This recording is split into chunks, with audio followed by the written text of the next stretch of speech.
الشيطان الرجيم بسم الله الرحمن الرحيم لا يحب الله الجهر بالسوء من القول إلا من ظلم وكان الله سميعا عليما۔ بری بات کا اعلان کرنا اللہ پسند نہیں کرتا مگر مظلوم سے، اور اللہ سننے والا اور جاننے والا ہے۔ چھٹے پارے کا آغاز ہو گیا آج سے۔ بری بات کا اعلان کرنا، اس کے بارے میں علماء فرماتے ہیں ایک قول یہ ہے کہ بری بات کے اعلان سے مراد کسی کے پوشیدہ معاملات کو ظاہر کرنا ہے، جیسے کہ کسی کی غیبت کرنا یا کسی کی چغلی کرنا، یہ بری بات میں آتا ہے۔ اس طرح فرماتے ہیں کہ دوسرا قول یہ ہے کہ بری بات کے اعلان سے مراد یہ ہے کہ کسی کو گالی دینا ہے، یعنی آپ کسی کو گالی دے کر یعنی بری بات بتا رہے ہیں کہ یہ برا شخص ہے اور اس کو گالی دے رہے ہیں، تو اس بات کو اللہ رب العالمین پسند نہیں کرتا۔ یاد رکھیے کہ گالی دینا یہ مسلمان کی شان سے بعید ہے، لیکن فی زمانہ ہم دیکھتے ہیں ہمارا بچہ اس کی زبانوں پر گالی ہوتی ہے، اور کاروباری حضرات ہوں یا دیگر حضرات ہوں کہ جن کی بیٹھک اگر قرآن و حدیث والے لوگوں کے ساتھ نہ ہو یا جن کا تعلق یہ مسجد سے نہ ہو، تو آپ دیکھیں گے کہ ایک بات کرتے ہیں ایک گالی دیتے ہیں، کسی کی ماں کی، کسی کی بہن کی، بس ان کی ہر وقت زبانوں پر وہ سوچتے بھی نہیں کہ بول کیا رہے ہیں، یعنی اتنی گندی گالیاں دیتے ہیں۔ تو اس بات کو میرا رب پسند نہیں کرتا اور یہ مسلمان کی شان سے بعید ہے۔ سنیے میرے آقا علیہ الصلوۃ والسلام نے کیا ارشاد فرمایا۔ حضرت عبداللہ بن عمر رضی اللہ عنہما سے روایت ہے کہ رسول اللہ صلی اللہ علیہ وسلم نے ارشاد فرمایا، مسلمان کا بھائی ہے، وہ اس پر ظلم نہیں کرتا اور نہ اسے گالی دیتا ہے۔ یہ مسلمان کی شان ہی نہیں، میرے آقا کہتے ہیں نہ وہ گالی دیتا ہے نہ وہ ظلم کرتا ہے۔ دوسری حدیث پاک میں حضور نے فرمایا، حضرت عبداللہ بن مسعود رضی اللہ عنہ اس حدیث پاک کو روایت کرتے ہیں کہ رسول اللہ صلی اللہ علیہ وسلم نے ارشاد فرمایا، مسلمان کو گالی دینا فسق ہے اور اسے قتل کرنا کفر ہے۔ اب یہ فسق بعض لوگوں کو سمجھ میں نہیں آتا یہ فسق کسے کہتے ہیں، تو یاد رکھیے فسق کا معنی آسان ڈکشنری میں یہ ہے نکل جانا، باہر ہو جانا، خروج کرنا، جیسے کہ دروازے پر لکھا ہوتا ہے ایگزٹ، کہ یہاں سے یہ نکلنے کا ہے۔ اب فسق کیا ہے؟ تو علماء نے اس کو لکھا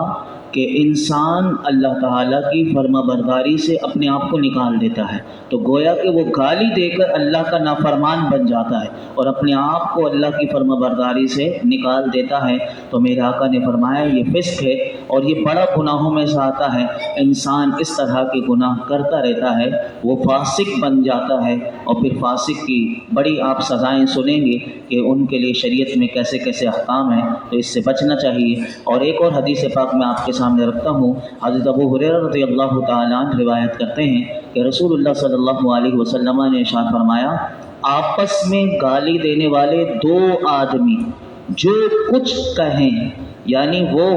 اس کا وبال ابتدا کرنے والے پر ہے، یعنی جس نے گالی کی ابتدا کی، میرے آقا فرماتے ہیں اسی پر سب سے پہلے وبال ہے، جب تک کہ مظلوم حد سے نہ بڑھے۔ اب وہ جس کو گالی دی وہ مظلوم بن گیا، تو وہ خاموش ہو جائے، تو وہ حد سے نہ بڑھے، تو اس پر وبال آ جائے گا کہ جس نے ابتدا کی۔ تو یاد رکھیے کہ بری بات کا اعلان کرنا یہ اللہ کو پسند نہیں، لیکن مظلوم کو قرآن نے اس بات کی اجازت دی اسی آیت میں کہ وہ ظالم کے ظلم کو بیان کرے، جیسے کہ کوئی چور ہے یا کوئی غاصب ہے تو اس کی نسبت کر کے یہ بتا سکتا ہے کہ یہ اس نے میرا مال چرایا ہے یا اس نے ڈاکہ ڈالا ہے، یہ بتانا جائز ہے۔ اس لیے اس آیت کا شان نزول علماء نے یہ لکھا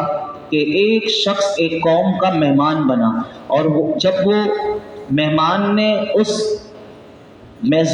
اس مہمان کی اچھی طرح میزبانی نہ کی، تو جب وہ وہاں سے نکلا تو ان کی شکایت کرتا ہوا نکلا، تو اللہ رب العالمین نے یہ آیت نازل کر کے بتا دیا بری بات کا اعلان کرنا اللہ کو پسند نہیں۔ یعنی ایک تو مہمان بنا اور مہمان بن کے پھر وہ میزبان کی برائیاں کرتا ہوا جا رہا ہے، تو یہ بھی اسی آیت کے تحت آتا ہے۔ اور اسی طرح اور بھی بہت سی باتیں ہیں کہ مہمان نوازی کے حوالے سے ایک نصیحت کی گئی، اس کو سنیے، ہم بھی شاید اس کے زمرے میں آ جاتے ہیں، ہم بھی ایسی حرکتیں کر جاتے ہیں۔ تو کیا ہے؟ فرمایا کہ مہمان نوازی والے کو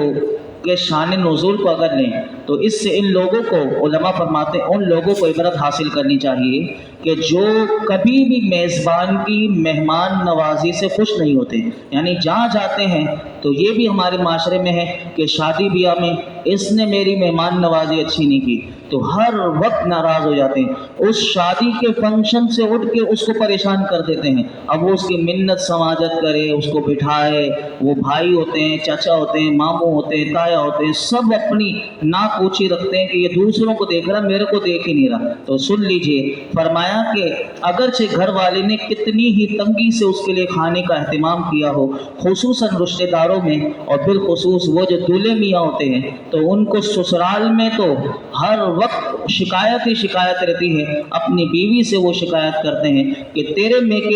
تیرے گھر والوں نے تو میری مہمان نوازی نہیں کی۔ اب وہ کیا ہوتا ہے، کس طرح کرتے ہیں؟ علماء نے لکھا، ایک کھانا اگر گھر والوں نے پکایا تو اعتراض کہ 2 ڈشیں میرے لیے کیوں نہیں بنائی، اگر 2 بنا دی تو 3 کیوں نہیں بنائی، اگر میٹھا اس نہیں بنایا تو میٹھا کیوں نہیں بنایا، نمکین بنایا تو پھلا میٹھا کیوں نہیں بنایا۔ الغرض کہ ان کو کوئی نہ کوئی بہانہ چاہیے ہوتا ہے اور یہ بتانا ہوتا ہے کہ تیرے گھر والوں نے میرے ساتھ ایسے کیا۔ اور ایسے لوگوں کا جب اس کو پتہ چلتا ہے کہ ہمارے جو دولہے میاں ہیں یہ ان کی، پھر ایسے لوگوں کو دیکھ کر اکثر لوگوں کی طبیعت خراب ہو جاتی ہے کہ جن کے بارے میں اگر پتہ چل جائے کہ اس کا کام ہی نقص نکالنا ہے، اس کا کام ہی شکوے شکایت کرنا ہے، تو ایسے لوگوں کو جب شکل بھی دکھتا ہے بندہ کہ ہمارے گھر آ گیا تو ان گھر والوں کی طبیعت خراب ہو جاتی ہے۔ حدیث مبارکہ میں ایسے مہمان کے لیے کیا فرمایا گیا، سنیے میرے آقا کی یہ حدیث پاک مسلم شریف میں آتی ہے کہ نبی پاک صلی اللہ علیہ وسلم نے ارشاد فرمایا، کسی مسلمان شخص کے لیے حلال نہیں کہ وہ اپنے مسلمان بھائی کے پاس اتنا عرصہ ٹھہرا رہے کہ اسے گناہ میں مبتلا کر دے۔ اب مہمان بھی گناہ میں مبتلا کر دیتا ہے میزبان کو، تو صحابہ کو بڑا تعجب ہوا، تو صحابہ کرام نے عرض کی، یا رسول اللہ صلی اللہ علیہ وسلم وہ اسے گناہ میں کیسے مبتلا کرے گا؟ تو ارشاد فرمایا کہ وہ اپنے بھائی کے پاس ٹھہرا ہوگا اور حال یہ ہوگا کہ اگر اس میزبان کے پاس یعنی کوئی ایسی چیز نہ ہوگی جس سے وہ اس کی میزبانی کر سکے، تو مہمان نوازی کر سکے، تو گویا کہ وہ اب ایسا کام کر کے اسے بھی گناہ میں مبتلا کر دے گا۔ تو مہمان کو خود سوچنا چاہیے۔ اسی طرح علماء نے ظالم کے ظلم کو بیان کرنا یہ غیبت میں نہیں آتا، یاد رکھیے گا۔ اس سے علماء نے کہا کہ اگر کوئی مظلوم ہے تو وہ ظالم کے، وہ جو حاکم کے سامنے جب پوچھا جائے کہ تجھ پر کیا ظلم ہوا، تو وہ صحیح صحیح اس کی برائی بیان کر سکتا ہے، یہ غیبت کے زمرے میں نہیں آئے گا۔ اسی طرح اس سے ہزارہ مسائل علماء نے لکھا لے۔ اسی طرح اگر آپ دیکھیں گے حدیث کے راویوں کہ یہ حدیث صحیح ہے یا غلط ہے، اس کے بارے میں بھی لوگوں، راوی کون تھا، اس کا فسق کیا تھا، اس کی عیب، اور اسی طرح چور غاصب کی شکایت کرنا، اسی طرح کوئی ملک کا غدار ہو اس کی حکومت کو اطلاع دینا کہ یہ سب سے بڑا ملک کا غدار ہے، تو یہ اس کی برائی نہیں ہوگی، یہ بھی غیبت میں نہیں آتا۔ علماء نے کہا کہ یہ سب جائز ہے، اس کے علاوہ جو غیبت ہے اس سے ہمیں منع کیا گیا۔ تو یہ ساری باتیں اس آیت کے تحت آئیں۔ آگے اللہ رب العالمین نے ارشاد فرمایا، ان تبدوا خیرا او تخفوه او تعفوا عن سوء فان اللہ کان عفوا قدیرا، اگر تم کوئی بھلائی اعلانیہ کرو یا چھپ کر یا کسی کی برائی سے درگزر کرو تو بے شک اللہ معاف کرنے والا، قدرت والا ہے۔ اس آیت میں یہ بتایا گیا کہ تم کوئی نیک کام کرو، اگر تم چاہو تو اعلانیہ کرو یا چھپ کر کرو یا کسی کی برائی سے درگزر کرو، تو کہا کہ یہ افضل عمل ہے، کیونکہ اللہ رب العالمین کی شان یہ بتائی گئی کہ وہ تو سزا دینے کے باوجود بھی وہ رب کریم تو اپنے بندوں سے درگزر کرتا ہے، انہیں معاف کر دیتا ہے۔ لہٰذا اے مسلمانوں، اگر تم پر بھی کوئی ظلم و ستم کر دے تو تم بھی اپنے رب کی اس صفت کو اپناتے ہوئے تم بھی لوگوں کی غلطیوں سے درگزر کیا کرو، معاف کر دیا کرو اور بدلہ نہ لیا کرو، اور بدلہ لینے کے باوجود تم لے سکتے ہو، تمہیں طاقت بھی ہے، قدرت بھی ہے، لیکن اگر تم معاف کرتے ہوئے وہ یہ اللہ کی کے ہاں بہت بڑا اجر و ثواب رکھتا ہے۔ اس کے بارے میں بے شمار آیت مبارکہ قرآن میں آپ سنتے رہیں گے، آگے بھی آئیں گی۔ میں صرف ایک آیت آپ کے سامنے پڑھ دیتا ہوں جو سورۃ النور میں آتی ہے، وَلْيَعْفُوا وَلْيَصْفَحُوا أَلَا تُحِبُّونَ أَن يَغْفِرَ اللَّهُ لَكُمْ وَاللَّهُ غَفُورٌ رَحِيمٌ۔ اور انہیں چاہیے کہ معاف کر دیں، درگزر کریں۔ کیا تم اس بات کو پسند نہیں کرتے کہ اللہ تمہیں تمہاری بخشش کر دے؟ اور اللہ بخشنے والا مہربان ہے۔ تم لوگوں کو معاف کر دو، اللہ تمہیں معاف کر دے گا۔ اور اسی طرح حدیث پاک میں حضرت ابو ہریرہ رضی اللہ تعالی عنہ فرماتے ہیں کہ اللہ کے محبوب علیہ الصلوۃ والسلام نے ارشاد فرمایا کہ حضرت موسیٰ علیہ الصلوۃ والسلام نے اللہ کی بارگاہ میں عرض کی، اے میرے رب، تیرے بندوں میں سے کون تیری بارگاہ میں زیادہ عزت والا ہے؟ یہ موسیٰ علیہ الصلوۃ والسلام نے اللہ سے پوچھا تو اللہ نے کہا، اللہ نے ارشاد فرمایا، وہ بندہ جو بدلہ لینے کے باوجود یعنی قادر بھی ہے، قدرت بھی رکھتا ہے، لیکن وہ معاف کر دے، میرے نزدیک سب سے زیادہ عزت والا ہے۔ اللہ ہمیں بھی ایسا بنا دے۔ تو یہ اللہ کے نزدیک عزت والے ہیں۔ اور یاد رکھیے اسی آیت میں مخلوق پر شفقت کرنے کا کہا گیا کہ اللہ کے بندوں پر شفقت کیا کرو، اللہ ہمیں شفقت کرنے والا بنا دے۔ اس سے متعلق بھی ایک حدیث پاک میں آپ کے سامنے رکھتا ہوں، ترمذی شریف کی۔ ویسے تو بہت ساری حدیث مبارکہ میرے سامنے لکھی ہوئی ہیں، 4 حدیث پاک ہیں، ایک حدیث پاک آپ کے سامنے رکھتا ہوں۔ حضرت ابو ہریرہ رضی اللہ تعالی عنہ سے روایت، رسول اللہ صلی اللہ علیہ وسلم نے ارشاد فرمایا، تم میں اچھا شخص وہ شخص ہے کہ جس سے بھلائی کی امید ہو، یعنی لوگ سمجھتے ہوں اس سے جب بھی ملے گی خیر ملے گی، یعنی لوگ اس کو جانتے ہوں۔ فرمایا تم میں سے اچھا وہ شخص ہے کہ جس سے بھلائی کی امید ہو اور جس کے شر سے امن ہو، یعنی لوگ سمجھتے ہوں اس سے مجھے برائی نہیں ملے گی، یعنی اتنا اس پر اعتماد ہو۔ میرے آقا فرماتے ہیں سب سے اچھا شخص وہ ہے۔ اور فرمایا کہ تم میں سے برا وہ شخص ہے کہ جس سے بھلائی کی امید نہ ہو اور جس کے شر سے امن نہ ہو۔ لوگ جس کو ایک دفعہ پہچان لینا کہ یہ برائی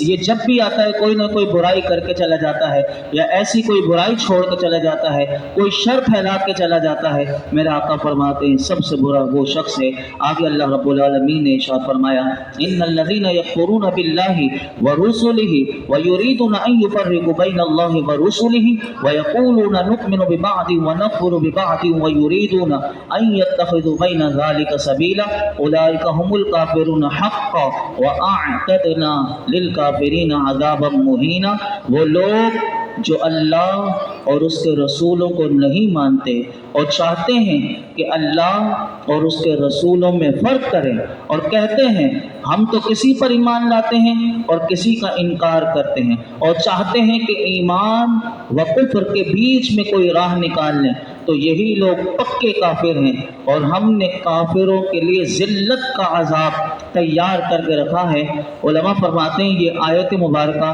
یہود و نصارہ کے بارے میں نازل ہوئی کہ یہودی حضرت موسیٰ علیہ السلام پر ایمان لائے، لیکن انہوں نے حضرت عیسیٰ علیہ السلام اور امام الانبیاء کے ساتھ انہوں نے کفر کیا، اور عیسائی حضرت عیسیٰ علیہ السلام پر تو ایمان لائے لیکن انہوں نے ہمارے حضور کے ساتھ کفر کیا۔ اللہ رب العالمین نے ان کے متعلق یہ آیت نازل کر کے بتا دیا کہ یہ لوگ اللہ اور اس کے رسولوں میں ایمان لانے میں فرق کرتے ہیں، اس طرح اللہ پر ایمان لائیں اور اس کے رسولوں پر ایمان نہ لائیں۔ انہی کے متعلق اللہ نے کہا یہ پکے کافر ہیں، کیونکہ بعض رسولوں پر ایمان لانا اس سے ان کے کفر سے انہیں بچا نہیں سکتا، بلکہ قرآن تو یہ کہتا ہے کہ سب رسولوں پر ایمان لانا ضروری ہے۔ ایک نبی کا بھی اگر ہم بھی انکار کر دیں تو فرمایا کہ یہ کفر کے برابر ہے، گویا کہ ایک نبی کا انکار کرنا سارے نبیوں کا انکار کرنا ہے، تو سب نبیوں پر ایمان لانا ضروری ہے۔ آخری آیت مبارکہ آپ کے سامنے پڑھتا ہوں اور آج کی گفتگو مکمل۔ والذین آمنوا باللہ ورسلہ ولم یفرقوا بین احد منہم اولئک سوف یؤتیہم اجورہم وکان اللہ غفورا رحیما۔ اور وہ جو اللہ اور اس کے سب رسولوں پر ایمان لائے اور ان میں سے کسی پر ایمان لانے میں فرق نہ کرے تو عن قریب اللہ انہیں ان کے اجر عطا فرمائے گا، اور اللہ بخشنے والا مہربان ہے۔ یہاں پر بتایا گیا کہ ایمان والوں سے اجر و ثواب کا وعدہ فرمایا گیا، اور اس میں کبیرہ گناہ کرنے والے بھی شامل ہیں کہ کیونکہ اللہ رب العالمین جو بڑے سے بڑے گناہ بھی کرتا ہے لیکن وہ اللہ اور اللہ کے رسول پر ایمان رکھتا ہے۔ تو علماء نے کہا کہ جیسے کہ معتزلہ فرقے والے یہ عقیدہ رکھتے ہیں کہ جو کبیرہ گناہ کرے وہ ہمیشہ جہنم میں رہے گا، لیکن یہ آیت مبارکہ اللہ نے نازل کر کے ان کا غلط ہونا ثابت کر دیا کہ کیونکہ اللہ رب العالمین نے بتا دیا کہ اگر کبیرہ گناہ بھی ہو تو پھر بھی وہ ہمیشہ جہنم میں نہیں جائے گا، بلکہ وہ اگر اللہ کی مشیت پر ہے وہ چاہے تو اس کے سارے گناہوں کو معاف کر دے، لیکن وہ مومن رہے گا۔ حدیث پاک آتی ہے بخاری شریف میں، حضرت ابو ذر رضی اللہ تعالیٰ فرماتے ہیں کہ میں حضور کی بارگاہ میں حاضر ہوا۔ اس آیت کو سمجھنے کے لیے یہ حدیث شریف بہت بڑی ہے، بڑی معاون ثابت ہوگی۔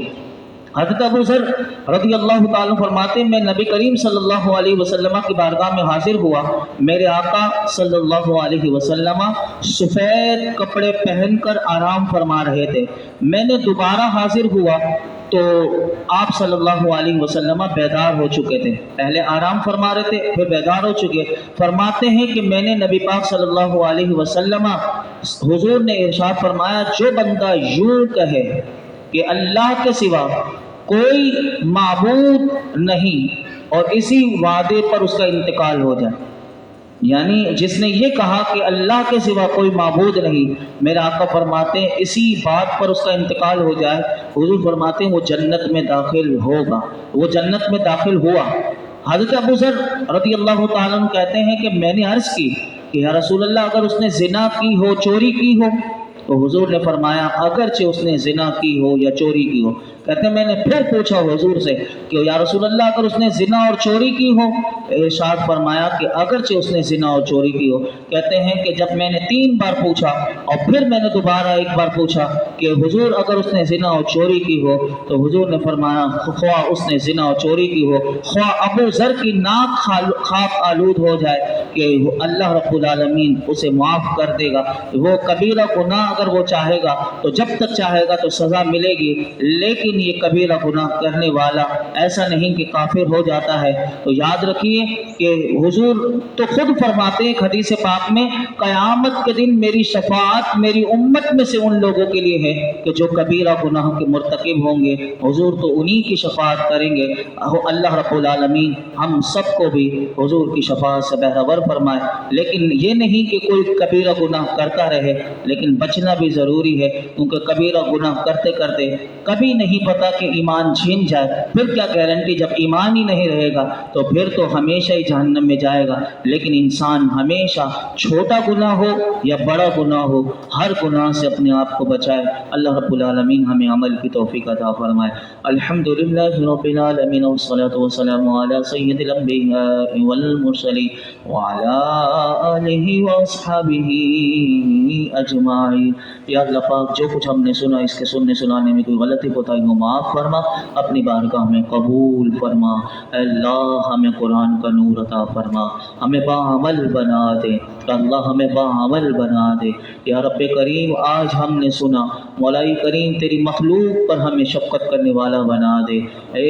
ہمارے دل میں مولا کریم جو سختی ہے، ہمارے دلوں کی سختی دور کر دے، ہمارا غرور و تکبر دور کر دے، ہمارا بیجا غصہ دور کر دے، ہمیں حلم کی دولت عطا فرما، ہمیں مولا کریم ایک دوسرے پر رحم کرنے والا بنا دے۔ رب کریم ہم تیری مخلوق پر رحم کریں گے، یقیناً حدیث پاک میں آتا ہے کہ تیری رحمت ان بندوں پر ہوتی ہے جو تیری مخلوق پر رحم کرتے ہیں۔ اے اللہ ہمیں ایک دوسرے کا ہمدرد بنا دے، ایک دوسرے کا خیر خواہ بنا دے، ایک دوسرے سے اچھی گفتگو کرنے والا بنا دے، گالم گلوچ اور مولا کریم کسی کو برا بھلا کہنے سے ہمیں محفوظ فرما، غیبتوں سے، جھوٹ سے، منافقت سے، تمام گناہوں سے محفوظ فرما۔ یا اللہ ہمارے اخلاق اچھے کر دے۔ اے رب کریم تیرے محبوب کے اخلاق حسنہ کا واسطہ ہمیں بھی اخلاق حسنہ عطا فرما۔ اس درس قرآن کی برکت سے جتنے حاضرین موجود ہیں ان سب کی خالی جھولیوں کو، دامنوں کو مرادوں سے بھر دے۔ وصلی اللہ تعالی علی خیر خلق محمد۔